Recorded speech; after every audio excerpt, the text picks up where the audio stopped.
Assalamualaikum warahmatullahi taala wabarakatuh. Saya Nur Azhar binti Abu Hassan kat Netflix GP06765. Hari ini saya akan membincangkan pengurusan perubahan di bawah tajuk kesan pengurusan perubahan kepada organisasi, amalan kepimpinan transformasi.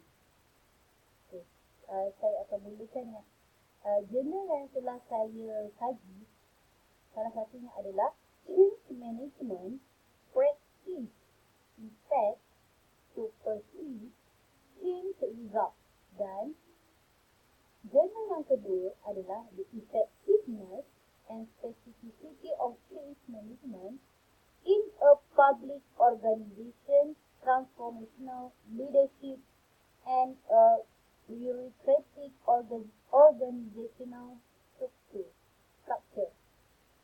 Kesan pengurusan perubahan kepada organisasi, amalan kepimpinan transformasi. Dapatan daripada dua jurnal ini. Okey, pengenalannya.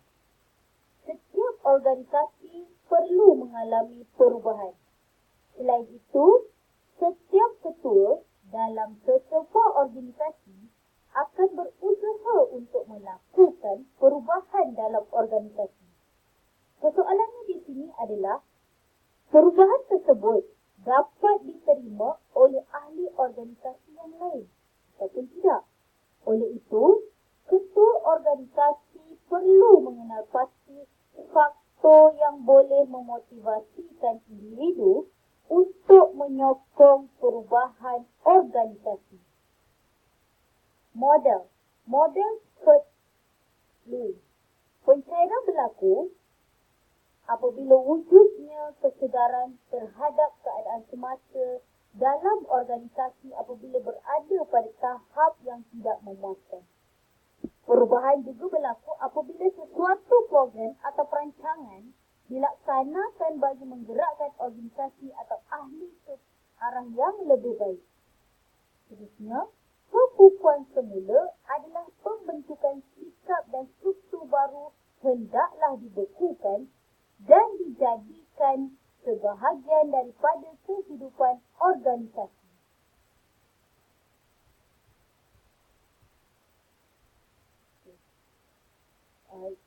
Model Kurt Lewin ini pencairan. Pencairan di mana seseorang pengurus itu perlu memastikan pekerja bersedia untuk berubah. Kemudian perubahan iaitu pelaksanaan perubahan organisasi itu ke arah yang lebih baik. Seterusnya adalah pembekuan semula di mana pengurus perlu memastikan pekerja bersedia. Okey, seterusnya kajian literatur yang telah saya dapat adalah dapatan kajian Muhammad Zabidi 2009 dan Muhammad Aziz 2008 menunjukkan terdapat hubungan kuat di antara amalan kepimpinan transformasi pengetua dan kepuasan kerja guru. Habib dan Zaimah 2012. Organisasi merupakan entiti yang memerlukan perubahan bagi membolehkannya untuk terus berkembang dan maju. Ayub 2016. Menurut Neres 2011, pekerja yang mempunyai tahap persepsi sokongan penyelia yang lebih tinggi akan mewujudkan ikatan emosi yang kuat terhadap matlamat organisasi dan meningkatkan keinginan mereka untuk menyokong perubahan. Wan dan ETC 2016. Kepimpinan transformasi secara dasarnya adalah berkaitan perubahan cara organisasi dengan melibatkan proses interaksi dua hala, iaitu pemimpin dan pengikut. Aizul dan Sohana 2017. Dapatan kajian daripada artikel yang pertama adalah Change Management, Practice, Impact on Perceived Change Result. hubungan antara 4 indeks dengan ahli strategi perubahan dan menerima perubahan. Jadual menunjukkan bahawa ahli strategi merupakan perubahan melaporkan kadar penggunaan CMP yang lebih tinggi dalam semua 4 indeks.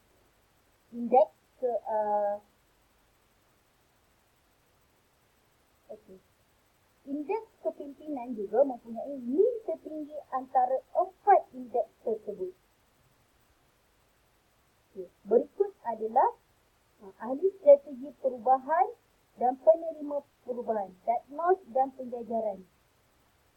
Min dia 3.84, komunikasi pula 3.61, kepimpinan 3.93, pampasan dan insentif 3.01.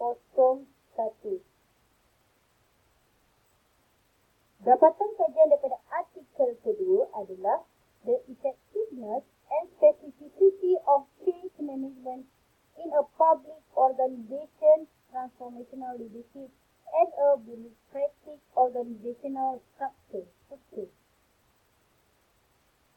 Jadual menunjukkan bahawa keberkesanan proses perubahan yang dirancang bergantung kepada gaya kepimpinan penyelia secara langsung. Selain itu, tahap kepimpinan transformasi yang lebih tinggi menyumbang kepada tahap kesediaan pekerja yang lebih tinggi untuk berubah daripada tahap kepimpinan transformasi yang lebih rendah. Perubahan yang dirancang minnya adalah 3.73, standard 1.19.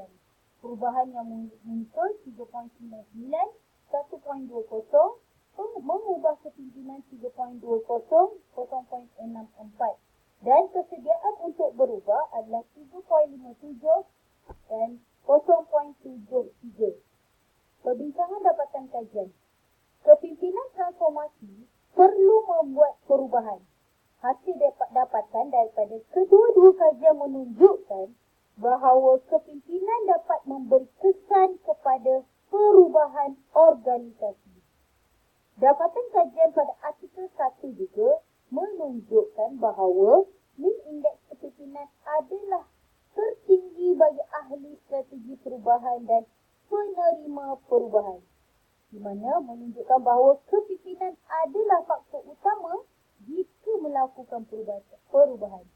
Dapatan kajian pada artikel 2 menunjukkan kepimpinan menjadi pendorong kepada kesediaan untuk berubah, di mana kepimpinan transformasi oleh ketua organisasi akan menyebabkan ahli-ahli bersedia untuk berubah. Hal ini demikian kerana ahli organisasi menerima kepimpinan yang diamalkan oleh ketua organisasi. Implikasi terhadap sistem pendidikan, transformasi adalah mengubah sesuatu. Sistem pendidikan perlu berubah sekiranya dianggap tidak relevan lagi diamalkan. Di peringkat sekolah, ketua jabatan perlu mengamalkan kepimpinan transformasi, di mana supaya sekolah sentiasa ke hadapan seiring dengan kehendak KPM, Kementerian Pendidikan Sekolah. Ketua jabatan juga perlu mengenal pasti beberapa faktor dalam membuat perubahan. Kesimpulan yang boleh saya nyatakan di sini adalah organisasi yang ingin berjaya dan terus maju harus mengalami perubahan dan perlu mengenal pasti faktor berlakunya penentangan daripada ahli organisasi dan ketua organisasi. Sekian sahaja dari saya. Terima kasih. Assalamualaikum warahmatullahi wabarakatuh.